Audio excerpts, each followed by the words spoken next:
ನಮ್ಮ ಮಂಗಳೂರು ಶೈಲಿಯ ಒಂದು healthy breakfast with zero oil. ಅದರ ಹಿಟ್ಟಿನಲ್ಲಿ 3 ವೆರೈಟಿಯ ಬ್ರೇಕ್ಫಾಸ್ಟ್ ಮಾಡಬಹುದು. ಬನ್ನಿ ಹಾಗಾದರೆ ತಡ ಮಾಡದೆ ಇವತ್ತಿನ ವಿಡಿಯೋನ ಶುರು ಮಾಡುವ. ನಮಸ್ಕಾರ ನನ್ನ ಪ್ರೀತಿಯ ವೀಕ್ಷಕರೇ, ಇವತ್ತು ನಾನು ಮತ್ತೆ ಕೀಕಿ ಸೇರಿ ಒಂದು ಮ್ಯಾಂಗ್ಳೂರಿಯನ್ ಸ್ಪೆಷಲ್ ಚಿಕನ್ ಕರಿ ಹಾಗೂ ಅಡ್ಡೆ ಅಂತ ಹೇಳ್ತೇವೆ, ಬಾರೆದೆರೆತ ಗಟ್ಟಿ ಅಂತ ಹೇಳ್ತೇವೆ ಮ್ಯಾಂಗ್ಳೂರ್ನಲ್ಲಿ, ಬಟ್ ಕನ್ನಡದಲ್ಲಿ ಹೇಗೆ ಹೇಳುದು, ಬಾಳೆ ಎಲೆಯ ಗಟ್ಟಿ ಮಾಡ್ತಾ ಇದ್ದೇವೆ. ತುಂಬಾನೇ ಡಿಲಿಷಿಯಸ್ ಆಗಿರುತ್ತೆ, ಹಾಗೇನೆ ತುಂಬಾನೇ ಈಸಿ ಇದು ಮಾಡೋದಂತ ನಾನು ಫುಲ್ ಪ್ರೊಸೆಸ್ ಹೇಳಿಕೊಡ್ತಾ ಇದ್ದೇನೆ. ಸೊ ಮಿಸ್ ಮಾಡದೆ ಫುಲ್ ವಿಡಿಯೋ ನೋಡಿ. ವಿಡಿಯೋ ಇಷ್ಟ ಆದ್ರೆ ಲೈಕ್ ಮಾಡಿ, ಹಾಗೇನೆ ಸಬ್ಸ್ಕ್ರೈಬ್ ಮಾಡಿ. ಓಕೆ, ಬನ್ನಿ ಹಾಗಾದ್ರೆ ಇವತ್ತಿನ ವಿಡಿಯೋನ ಸ್ಟಾರ್ಟ್ ಮಾಡುವ. ನಾನು ಬಾಳೆ ಎಲೆಯ ಗಟ್ಟಿ ಮಾಡಲಿಕ್ಕೆ 2 ಕಪ್ ಬಾಯ್ಲ್ಡ್ ರೈಸ್ ತಗೊಂಡಿದ್ದೇನೆ. ಊರಿನಲ್ಲಿ ನಾವು ಇದಕ್ಕೆ ಕುಚ್ಚಲಕ್ಕಿ ಅಂತ ಹೇಳ್ತೀವಿ. ಉಂಟಲ್ಲ ನೀವು ಇದನ್ನುಂಟಲ್ಲ ಒಂದು 12 hours ನೀವು ಅದನ್ನು ನೀರಿನಲ್ಲಿ ನೆನೆಸಿಡಬೇಕು. ಇಲ್ಲದ್ರೆ ಮಿಕ್ಸಿಯಲ್ಲಿ ಮಾಡ್ತೇವೆ ನೋಡಿ, ಆವಾಗ ನಮ್ಗೆ ತುಂಬಾನೇ ಕಷ್ಟ ಆಗುತ್ತೆ. ಇಲ್ಲಿ ಗ್ರೈಂಡರ್ ಕೂಡ ಇಲ್ಲ, ಬಟ್ ಊರಲ್ಲಿ ಏನಂದ್ರೆ ಕಲ್ಲಿನಲ್ಲಿ ಕಡಿತಾರೆ, ಇಲ್ಲದ್ರೆ ಗ್ರೈಂಡರ್ ಅಲ್ಲಿ ಕಡಿತಾರೆ. ಸೊ ಈಸಿಯಾಗಿ ಆಗುತ್ತೆ. ಇಲ್ಲಿ ಸ್ವಲ್ಪ ಮಿಕ್ಸರ್ ಅಲ್ಲಿ ಮಾಡ್ಬೇಕಲ್ಲ, ಅದಕ್ಕೆ ಸ್ವಲ್ಪ ವಾಟರ್ ಆಡ್ ಮಾಡಿ ನಾನು ಮಿಕ್ಸಿ ಮಾಡ್ತೇನೆ. ಫೈನ್ ಪೇಸ್ಟ್ ತರ ಮಾಡುದಿಲ್ಲ, ಫೈನ್ ಪೇಸ್ಟ್ ಕೂಡ ಅಲ್ಲ, 90% ಉಂಟಲ್ಲ ನಾನು ಇದನ್ನು ಗ್ರೈಂಡ್ ಮಾಡ್ತೇನೆ. ಅಂದ್ರೆ ತುಂಬಾ ಫೈನ್ ಪೇಸ್ಟ್ ಆಗಿಲ್ಲ, ಬಟ್ 90% ಫೈನ್ ಆಗುವಷ್ಟು ನಾನು ಗ್ರೈಂಡ್ ಮಾಡ್ತೇನೆ. ಬನ್ನಿ, ಇದಕ್ಕೆ ಬೇಕಾಗಿರುವ ಇಂಗ್ರೀಡಿಯೆಂಟ್ ತುಂಬಾನೇ ಸಿಂಪಲ್. ಕೊಕೊನಟ್, ಅಕ್ಕಿ, ಕುಚ್ಚಲಕ್ಕಿ ಅಂಡ್ ಸ್ವಲ್ಪ ಸಾಲ್ಟ್. ಮೇನ್ ಎಂತ ಬೇಕು ಇದಕ್ಕೆ, ಬಾಳೆ ಎಲೆಯ ಗಟ್ಟಿ ಆಗಿದ್ದನ್ನ ಬಾಳೆ ಎಲೆ ಬೇಕು. ದೀಪಾವಳಿಗೆ ಅಂತ ಬಾಳೆ ಎಲೆ ತಂದಿದ್ವಿ ಇಲ್ಲಿ ಲೂಲು ಇಂದ. ಸೊ ಅದು ಇನ್ನೂ ಕೂಡ ಉಳಿದಿದೆ, ಯಾಕೆ ವೇಸ್ಟ್ ಮಾಡುದಲ್ಲ, ತುಂಬಾ ಇಲ್ಲಿ ಪ್ರೈಸ್ ಅದಕ್ಕೆ 150 ಫಿಲ್ಸ್ ಒಂದು ಎಲೆಗೆ.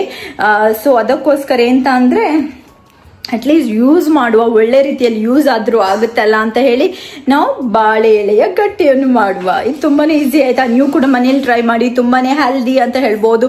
ನೋ ಆಯಿಲ್ ಇದರಲ್ಲಿ 0 ಅಂತ ಹೇಳ್ಬೋದು. ತುಂಬಾನೇ ಹೆಲ್ದಿ ಉಂಟು, ಇದನ್ನು ನೀವು ಮನೆಯಲ್ಲಿ ಟ್ರೈ ಮಾಡಿ. ಮೊದಲಿಗೆ ನಾವು ಅಕ್ಕಿಯನ್ನು ಗ್ರೈಂಡ್ ಮಾಡುವ.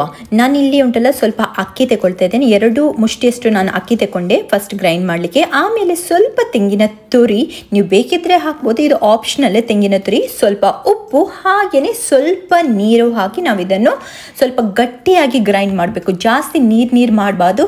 ಹಿಟ್ಟಿನ ಕನ್ಸಿಸ್ಟೆನ್ಸಿ ಎಷ್ಟಿರಬೇಕಂತ ನೀವು ನೆಕ್ಸ್ಟ್ ನೀವು ನೋಡ್ತೀರಾ. ನೋಡಿ, ಹಿಟ್ಟು ಈ ಥರದ ಕನ್ಸಿಸ್ಟೆನ್ಸಿಗೆ ಬರಬೇಕು. ತುಂಬ ನೀರಾದರೆ ಏನು ಮಾಡಬೇಕಂದ್ರೆ, ನೀವು ಒಂದು ಪ್ಯಾನ್ ತಗೊಂಡು ಉಂಟಲ್ಲ, ಆ ಹಿಟ್ಟನ್ನು ಬಿಸಿ ಮಾಡಿ ನೀರು ಆರುವ ತನಕ, ಈ ಕನ್ಸಿಸ್ಟೆನ್ಸಿ ಬರುವ ತನಕ ಉಂಟಲ್ಲ, ನೀವು ಹಿಟ್ಟನ್ನು ಬಿಸಿ ಮಾಡಿ. ನೀರೆಲ್ಲ ಆರಿದ ಮೇಲೆ ಈ ಕನ್ಸಿಸ್ಟೆನ್ಸಿಗೆ ಬರುತ್ತೆ. ಬಟ್ ನಾನಿಲ್ಲಿ ಗ್ರೈಂಡ್ ಮಾಡುವಾಗಲೇ ಸ್ವಲ್ಪ ನೀರು ಹಾಕಿದ್ದೇನೆ, ನನಗೆ ಪರ್ಫೆಕ್ಟ್ ಕನ್ಸಿಸ್ಟೆನ್ಸಿ ಬಂದಿದೆ. ಬಾಳೆ ಎಲೆ ಉಂಟು. ಇವಾಗ ಇದನ್ನು ಬಾಡಿಸಬೇಕು ಸ್ವಲ್ಪ, ಯಾಕಂದ್ರೆ ಫೋಲ್ಡ್ ಮಾಡುವಾಗ ಕಟ್ ಆಗಬಾರ್ದಲ್ಲ, ಅದಕ್ಕೋಸ್ಕರ ಬಾಡಿಸ್ಲಿಕ್ಕೆ ನೋಡಿ ನಾನು ಗ್ರಿಲ್ ಮಾಡ್ತೇವೆ ನೋಡಿ, ಅದನ್ನು ಇಲ್ಲಿ ಇಟ್ಟಿದ್ದೇನೆ. ಇವಾಗ ಮೆಲ್ಲ ಹೀಗೆ ಬಾಡಿಸಿದರೆ ಸಾಕು, ಸ್ವಲ್ಪ ಹೀಗೆ ಬಾಡಿಸಿದರೆ ಸಾಕು.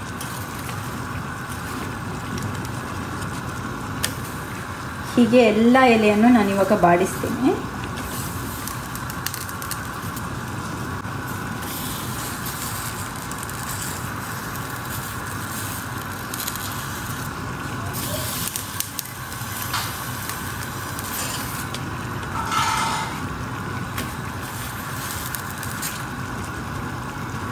ಗಟ್ಟಿ ಮಾಡಲಿಕ್ಕೆ ನಾನು ಎಲೆಯನ್ನು ಆಲ್ರೆಡಿ ಬಾಡಿಸಿದ್ದೇನೆ ಗ್ಯಾಸಲ್ಲಿ. ನಾನು ನಿಮಗೆ ತೋರಿಸಿದ್ದೇನೆ ಹೇಗೆ ಮಾಡೋದು ಅಂತ. ಇದು ಹಿಟ್ಟು ರೆಡಿಯಾಗಿ ಉಂಟು. ಇದರ ಜೊತೆಗೆ ಸ್ವಲ್ಪ ನೀರು ಬೇಕು, ಯಾಕಂದರೆ ಅದನ್ನು ಇದಕ್ಕೆ ಹಿಟ್ಟು ಹಾಕಿದ ಮೇಲೆ ಸ್ಪ್ರೆಡ್ ಮಾಡಲಿಕ್ಕೆ. ಚಪಾತಿ ಆಟ ಲಟ್ಟಿಸ್ತೇವಲ್ಲ, ಅದರದ್ದು ನಾನು ಬೋರ್ಡ್ ತಗೊಂಡಿದ್ದೇನೆ, ಯಾಕಂದರೆ ನೆಲದಲ್ಲಿ ಇಟ್ಟರೆ ಅಷ್ಟೊಂದು ಒಳ್ಳೆದಾಗೋದಿಲ್ಲಲ್ಲ, ಅದಕ್ಕೋಸ್ಕರ. ಇದು 0 ಆಯಿಲ್ ಅಲ್ವಾ, ಇದು ಬ್ರೇಕ್ಫಾಸ್ಟ್ಗೆ ನೀವು ಮಾಡಿ ತಿನ್ಬೋದು. ಹೀಗೆ ಮಾಡಿದೆ, ಇಷ್ಟು ಮಾಡಿ ಉಂಟಲ್ಲ ನೀವು ಕುಕ್ಕರಲ್ಲಿ ಇಟ್ಟರೆ, ಇಲ್ಲದ್ರೆ ಬೇಯಿಸ್ಲಿಕ್ಕೆ ಇಟ್ಟರೆ ಇದಕ್ಕೆ ಪುಂಡಿ ಅಂತ ಹೇಳ್ತೇವೆ. ನಮ್ಮ ಲ್ಯಾಂಗ್ವೇಜ್ ಅಲ್ಲಿ ಇದಕ್ಕೆ ಪುಂಡಿ ಅಂತ ಹೇಳ್ತೇವೆ, ಪುಂಡಿ. ಇದನ್ನು ಸ್ವಲ್ಪ ಹೀಗೆ ಫ್ಲಾಟ್ ಮಾಡಿ ಕಡುಬು ತರ ಮಾಡಿದ್ರು ಉಂಟಲ್ಲ, ಇದಕ್ಕೆ ಮುಷ್ಟಿ ಕಡುಬು ಅಂತ ಹೇಳ್ತಾರೆ. ನೋಡಿ ಎಷ್ಟೊಂದೆಲ್ಲ ವೆರೈಟಿ ಮಾಡಬಹುದು. ಇದಕ್ಕೆ ಮುಷ್ಟಿ ಕಡುಬು ಅಂತ ಹೇಳ್ತಾರೆ. ಇದನ್ನು ರೌಂಡ್ ಮಾಡಿ ಇಟ್ಟರೆ ಉಂಟಲ್ಲ, ಇದಕ್ಕೆ ಪುಂಡಿ ಅಂತ ಹೇಳ್ತಾರೆ. ಇದನ್ನು ಬಾಳೆ ಎಲೆಗೆ ತಟ್ಟಿದ್ರೆ ಗಟ್ಟಿ ಅಂತ ಹೇಳ್ತಾರೆ.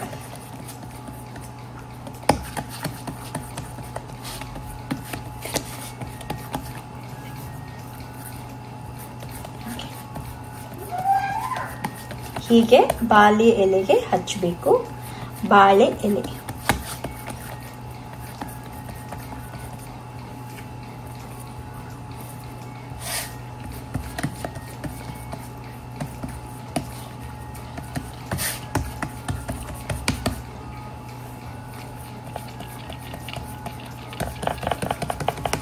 ಎವ್ರಿ ಕಾರ್ನರ್ಗೆ ಹಚ್ಚಿ, 4 ಕಾರ್ನರ್ಗೆ ಕೂಡ ಚೆನ್ನಾಗಿ ಹಚ್ಚಿ.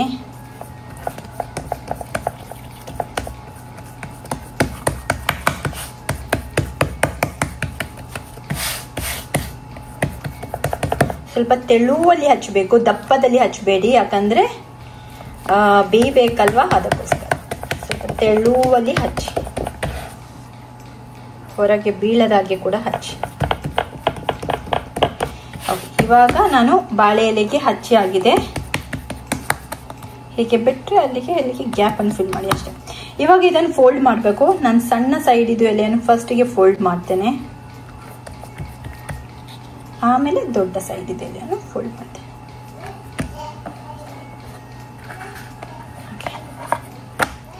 ಇದು ಇವಾಗ ರೆಡಿ ಆಗಿದೆ. ಹೀಗೆ ನಾನು ಎಲ್ಲದಕ್ಕೆ ಇವಾಗ ಮಾಡ್ತೇನೆ, ಎಲ್ಲ ಎಲೆಗೆ.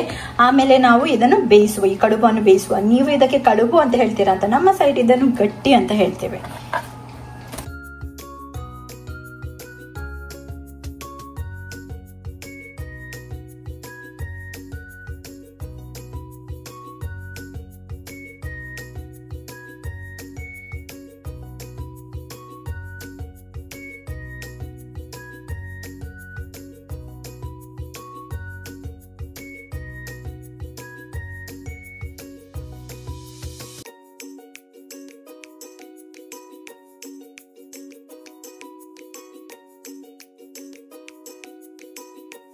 ಇವಾಗ ಗಟ್ಟಿ ರೆಡಿ ಆಗಿದೆ. ಇವಾಗ ಇದನ್ನು ಬೇಯಿಸಬೇಕು. ಬೇಯಿಸೋದು ಹೇಗಂದರೆ, ನಾವು ಇಡ್ಲಿಯನ್ನು ಹೇಗೆ ಬೇಯಿಸ್ತೇವೆ ನೋಡಿ, ಅದೇ ರೀತಿ ನಾವು ಸ್ಟೀಮ್ ಮಾಡಬೇಕು. ನಾನಿಲ್ಲಿ 2 ಪಾತ್ರೆಗಳನ್ನು ಇಟ್ಟಿದ್ದೇನೆ. ಕೆಳಗಿನ ಪಾತ್ರೆಯಲ್ಲಿ ಸ್ವಲ್ಪ ನೀರನ್ನು ಹಾಕಿದ್ದೇನೆ.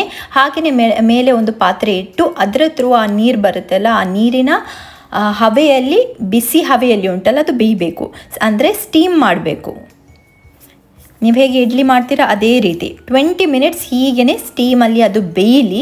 ಬೆಂದ ನಂತರ 20 ಮಿನಿಟ್ಸ್ ಆದ ನಂತರ ನೋಡಿ, ಈ ಗಟ್ಟಿ ಉಂಟಲ್ಲ ಎಷ್ಟು ಚೆನ್ನಾಗಿ ಬಂದಿದೆ ಅಂತ, ಚೆನ್ನಾಗಿ ಬೆಂದಿದೆ, ಸೂಪರಾಗಿ ಆಗಿದೆ ಇದು ಗಟ್ಟಿ. ತಿನ್ನಲಿಕ್ಕಂತೂ ಸಖತ್ತಾಗಿ ಇರುತ್ತೆ. ನನ್ನ ಇವತ್ತಿನ ಸೂಪರ್ ಟೇಸ್ಟಿ ರೆಸಿಪಿ ಉಂಟಲ್ಲ ರೆಡಿಯಾಗಿದೆ. ನಾವು ಉಂಟಲ್ಲ ಇದಕ್ಕೆ ಗಟ್ಟಿ ಅಂತ ಹೇಳ್ತೇವೆ ಮಂಗಳೂರಿನಲ್ಲಿ. ನೀವೇನು ಹೇಳ್ತೀರಾ ಅಂತ ನನಗೆ ಕಮೆಂಟ್ ಬಾಕ್ಸಲ್ಲಿ ತಿಳಿಸಿ. ಅದ್ರ ಜೊತೆಗೆ ನಾನು ಚಿಕನ್ ಕರಿ ಕೂಡ ಮಾಡಿದ್ದೇನೆ. ಆದರೆ ನಾನು ಇದೇ ವಿಡಿಯೋದಲ್ಲಿ ಚಿಕನ್ ಕರಿ ಹೇಗೆ ಮಾಡೋದಂತ ತೋರಿಸಿದ್ರೆ, ಯಾಕಂದರೆ ವಿಡಿಯೋ ತುಂಬಾ ಲಾಂಗ್ ಆಗುತ್ತೆ. ಸೊ ನೆಕ್ಸ್ಟ್ ವಿಡಿಯೋದಲ್ಲಿ ನಾನು Mangalorean special chicken curry recipe ಹೇಗೆ ಮಾಡೋದಂತ ತೋರಿಸ್ತೀನಿ. ಅದಂತೂ ತುಂಬಾ ಟೇಸ್ಟಿಯಾಗಿ ಯಮ್ಮಿಯಾಗಿ ಬರುತ್ತೆ.